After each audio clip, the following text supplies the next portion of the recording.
అంటే పూర్వము ఒక మహారాజుకి 3 కొడుకులు ఉన్నారట, మహామూర్ఖులు.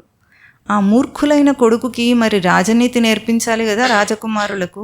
వాళ్లకు లౌకిక నీతి రీతి కూడా తెలియకపోతే వాళ్ళు ఎట్లా రాజులుగా అవుతారని రాజ్యంలో ప్రకటించాడు, ఈ మూర్ఖులకు ఎవరైనా బోధ చేయగలుగుతారా అని. నేరుగా చెప్తే అర్థం కాదు. అప్పుడు విష్ణు శర్మ అనే ఒక బ్రాహ్మణుడు వచ్చి పంచతంత్ర కథలని మీకు అందరికీ తెలిసే ఉంటాయి, పంచతంత్ర కథల రూపంలో నీతి రీతిని నేర్పించాడు. అంటే అక్కడ ఏముంటుంది, ఒక క్యారెక్టర్కి కొన్ని క్యారెక్టరిస్టిక్స్ ఉంటాయి, దాని ద్వారా ఆ నీతిని చెప్పటం, ఆ గుణాలను చెప్పటం అనేది చేస్తారు. ఇప్పుడు నక్క ఉందనుకోండి, నక్క క్యారెక్టర్ ఏమిటి, జిత్తులమారి. జిత్తులమారి అని నక్క అనే చెప్పినప్పుడు జిత్తులమారితనం అనే ఒక గుణాన్ని అక్కడ ఎదుటివాడికి కథ ద్వారా అందించటానికి, చతురత, ఇవన్నీ కూడా ఒక్కొక్క క్యారెక్టరిస్టిక్ ద్వారా అందించటానికి ప్రయత్నం చేశారు. అట్లాగే కలియుగంలో మనలాంటి మందబుద్ధులు ఉంటారు కనుకనే వాళ్ళకు అందించటానికి పురాణాలు వచ్చినాయి. పురాణాలను కూడా కథగానే విని, హరికథ బుర్రకథలాగా విని బాగుంది అని జై అన్నాం అనుకోండి,